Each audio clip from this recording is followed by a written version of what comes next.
I mean, it is over, so. It's sad. Yeah, but at least it's, yeah.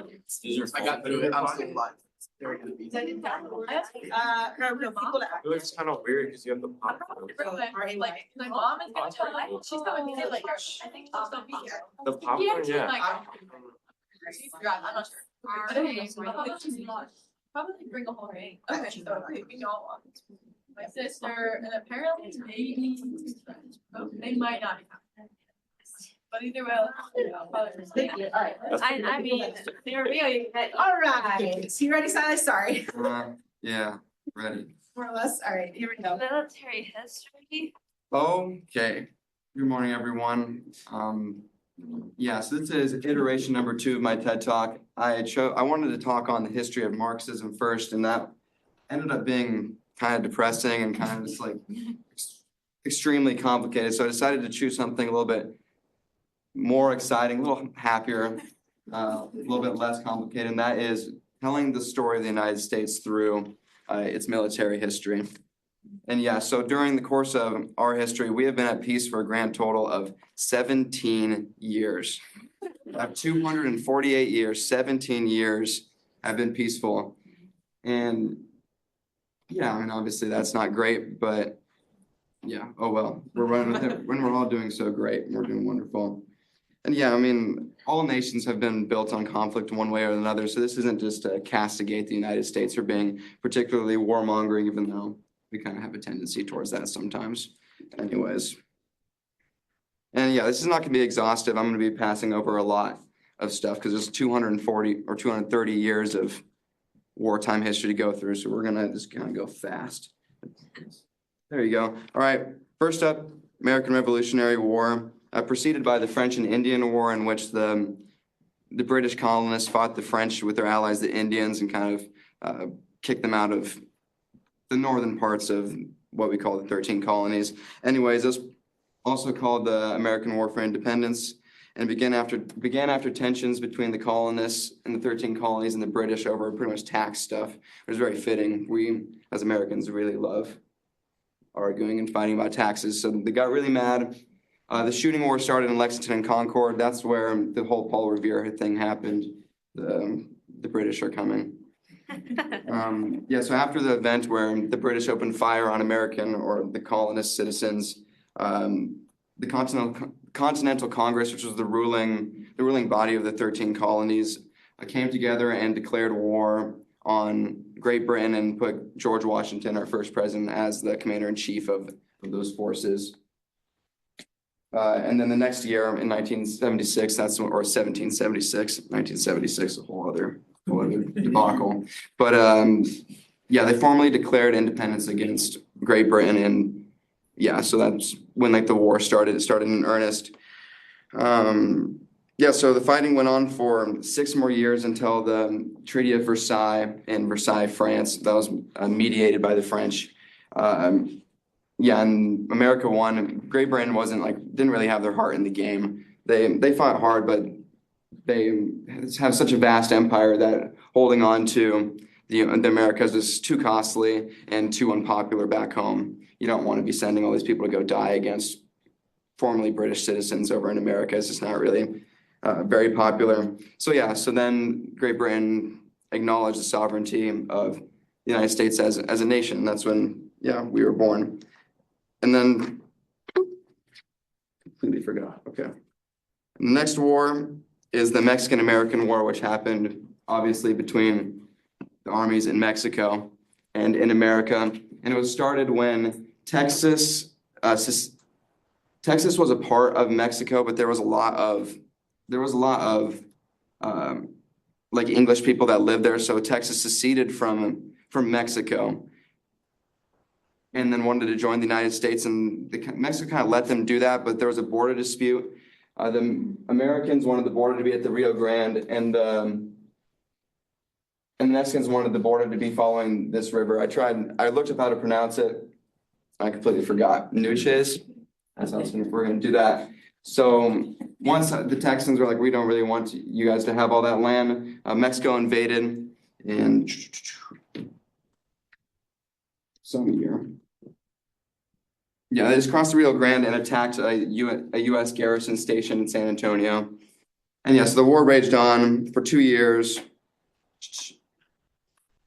But yeah, and like even though it wasn't like very brutal, there wasn't a lot of killing, there wasn't a lot of like total destruction. It is an extremely important war because at the end, once America won, we received from Mexico and more like took it, stole it legally through telling them we'd kill them if we don't. We took all this land, so what is now the states of America or California, Nevada, Utah, Arizona, New Mexico, all those parts of Texas and Colorado. So in total, 529,000 square miles of territory in what is our like the western part of the United States. That is extremely important, extremely cool.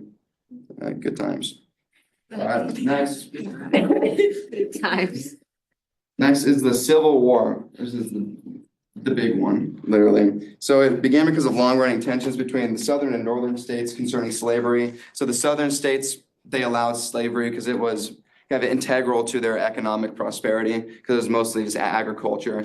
And the north, being more industrialized, didn't really have a need for slaves. It wasn't exactly a moral thing at the time. It was more just like the economies were just ran differently. And yeah, so when Abraham Lincoln got elected, he ran on a platform that he didn't want to expand the slave states anymore anywhere else. Because like Texas, they wanted to make Texas a slave state, or the southern states, and yeah, the north didn't want that to happen. So that's when the southern states formally seceded from the Union and started what's called the Confederacy in the South. And yes, the war started. The North invaded to try and restore the Union. And in 1863, Abraham Lincoln issued the Emancipation Proclamation, which formally declared all slaves in the Confederacy free, which I mean wasn't able to be fully carried out until the war was over, of course, but that was a really good gesture.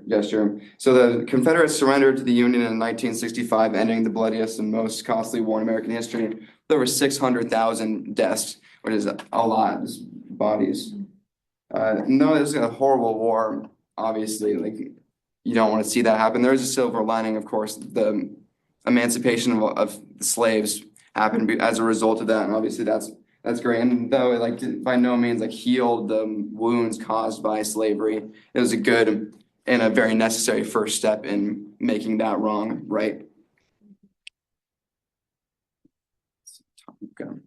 The next, the Spanish-American War, only lasted 1 year. And it was triggered when the USS Maine, which is a US military ship, it was moored off of the coast of Cuba, which was a Spanish territory. It blew up somehow. No one really admitted how it happened, but the US used that as a justification to declare war on Spain, which had been declining for like decades at this point, because they had been pretty much the biggest colonial power in the so-called New World for about 400 years at that point. And this just really triggered their decline. So yeah, the biggest and most decisive battle was in May 1st of 1898, when the US fleet encountered the main Spanish battle fleet in the Philippines, in the Bay of Manila, and has completely crushed them. So Spain was no longer able to prosecute the war in any reasonable or meaningful sense. And yeah, so the war ended in, of course, the same year with the Treaty of Paris, which ceded the ownership of Puerto Rico, Guam, and the Philippines to the United States. So that was the beginning of like what we call American imperialism. We didn't like, even though we had like our manifest destiny, we were going across the United States and taking over that land. It was the first time we were doing what we call just like old-fashioned colonialism and going places and taking stuff. And also, one of the biggest results of this was it changed America's kind of like stance towards isolationism, a huge word.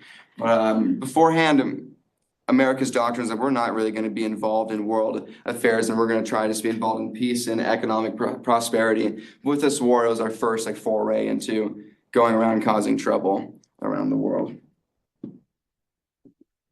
Next is World War I. By the time that we got involved, it had already been raging for 3 years, millions of deaths, this complete and total destruction. Europe was entirely destroyed, and we showed up extremely late when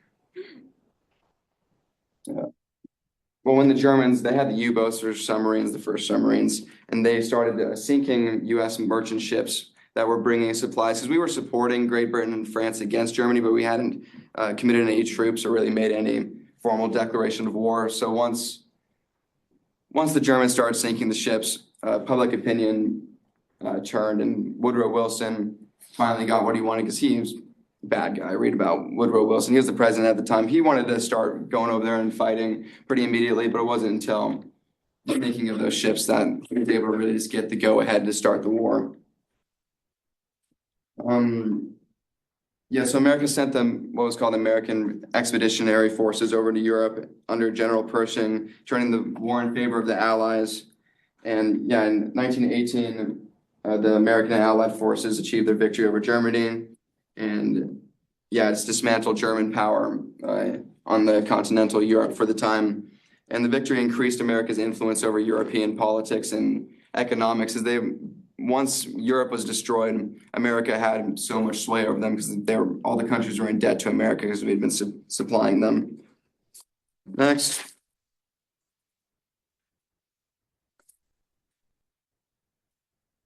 World War II. So much like the First World War, America did not show up until pretty late in the fighting. By the time America had joined, the Nazis had already pushed back the Soviets way into their territory in the east and had already conquered almost all of mainland Europe, including France, and were preparing for an invasion of Great Britain. And then in 1941, Pearl Harbor happened, where one of Germany's allies, the Japanese Imperial Army, attacked Pearl Harbor in Hawaii, and that finally gave America like the juice they needed to fully go into the war. So we wanted to, so we joined the Allied powers and not only declared war on Japan, who attacked us, but on their allies, Germany and Italy. So dense. Yeah, so we started with helping the allies in Europe. So we pushed the Nazis all the way back into Berlin. The British, the French, and the Americans came in from the west, and we met with the Soviets at Berlin, like in the middle of Germany, split Germany down the middle. Once that was done, that's when the war in the Pacific Front started in earnest, and we won. We developed the nuclear bombs, dropped it on them. Japan lost their will to live, and not to live, but to fight, also to live.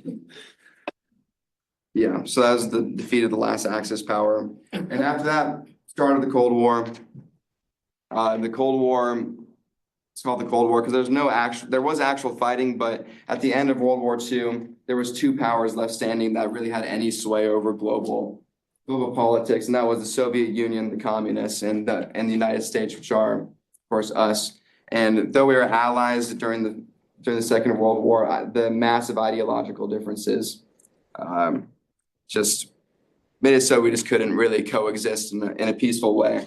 And it was mostly just fought through proxy wars like Vietnam. Vietnam was, in the Vietnam War, the northern Vietnamese were supported by the Soviets, but they weren't actually given troops by the Soviets. So we were kind of fighting the Soviets in like an out of the way thing. And I'm running out of time, which is great. I have way more to say.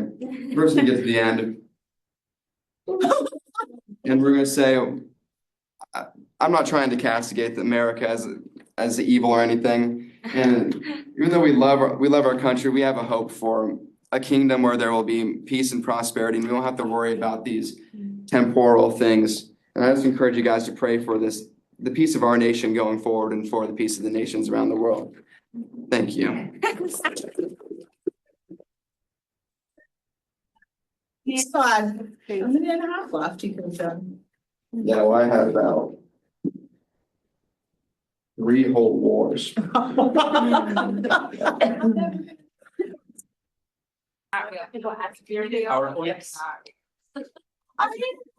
good. Definitely saw that template come out. Yeah. Come up so- It looks so nice. I was like, you have to have a PowerPoint.